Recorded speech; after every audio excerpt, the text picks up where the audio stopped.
विभिन्न धर्मों के अलावा इस दुनिया में कई ऐसे धर्म और समुदाय भी मौजूद हैं जिनके बारे में बहुत ही कम लोग जानते हैं। इनमें से एक है यजीदी समुदाय।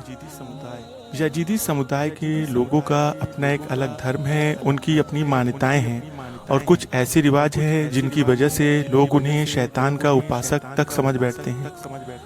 यजीदी धर्म अपने आप में बहुत खास और रहस्यमय है। यह इस्लाम, ईसाई, हिंदू और पारसी धर्म के मिश्रण के तौर पर देखा जा सकता है। यह यजीदी उत्तर पश्चिमी इराक, उत्तर पश्चिमी सीरिया और दक्षिण पूर्वी तुर्की में बहुत छोटे छोटे समुदाय के रूप में रहते हैं। दुनिया में ऐसे कुछ ही धर्म हैं जिनका धर्मांतरण की सुविधा उपलब्ध नहीं है। इन्हीं धर्मों में से एक है यजीदी। इनका अर्थ है कोई व्यक्ति धर्मांतरण के जरिए न तो धर्म छोड़ सकता है, न ही यजीदी धर्म का हिस्सा बन सकता है।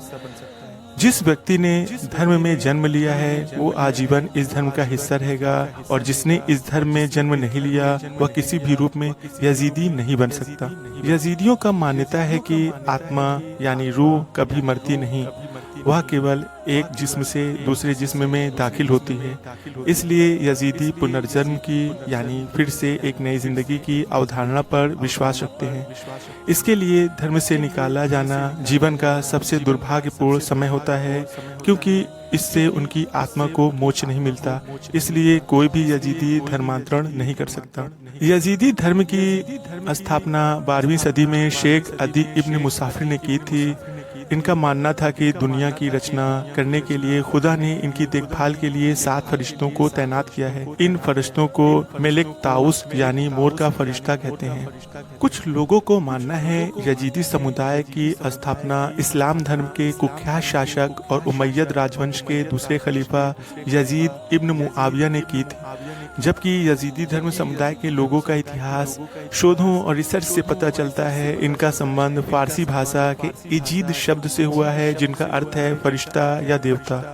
बाइबल और कुरान दोनों पर ही गहरी आस्था रखते हैं और साथ ही दोनों के मिले जुले स्वरूप का पालन भी करते हैं, लेकिन इनकी ज्यादातर मान्यताएं केवल मौखिक हैं, यानी इनकी कोई किताब नहीं है, जिनका कोई भी जिक्र नहीं मिलता। इनकी मान्यताएं इतनी गोपनीय हैं कि इन्हें कभी कभार पारसी धर्म से भी जोड़ दिया जाता है। ईसाई धर्म की तरह ये पादरी या पीर के द्वारा जल छिड़क कर बच्चों का धर्म संस्कार करते हैं। शादी के दौरान ईसाई मजहब में जहां अंगूठी बदली जाती है, वही यजीदी धर्म में रोटी के 2 टुकड़ों को बांटकर पति अपने पत्नी को खिलाया जाता है। हिंदू धर्म की तरह शादी के समय औरत लाल जोड़ा पहनती हैं और फिर ईसाइयों की ही चर्च में जाती हैं।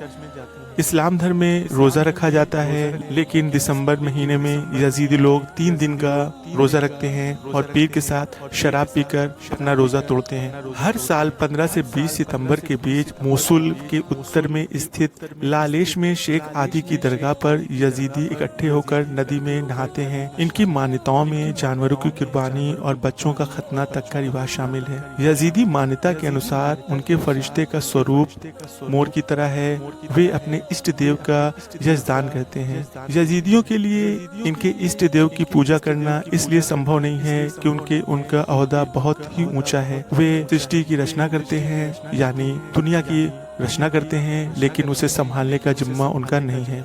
यजीदी मान्यता के अनुसार 7 फरिश्तों की रचना की थी, जिनमें से सबसे ज्यादा प्रमुख मेलिक ताउस यानी मोर। वह मोर जो दैवी है, जो इंसानों की तरह उनकी सारी इच्छाएं पूरी करता है। यजीदियों के लिए मेलिक ताउस खुदा का एक स्वरूप है, इसलिए वे केवल मोर की ही इबादत करते हैं, जिनकी वजह से इन्हें एक शर्वात सिद्धांत का विश्वास करने वाला माना जाता है, यानी एक खुदा की इबादत करने वाला माना जाता है। दरअसल मेलिक ताउस का शैतान का नाम से भी जाना जाता है, जिसे अरबी भाषा में शैतान कहते हैं। अरबी भाषा के अनुसार शैतान की पूजा करते हैं, इसी वजह से यजीदियों को शैतान का उपासक कहा जाने लगा। अगर ये हमारी वीडियो आपको पसंद आती है तो आप हमारे अल मजीद चैनल को सब्सक्राइब, लाइक और अपने दोस्तों में ज़रूर से ज़रूर शेयर करें।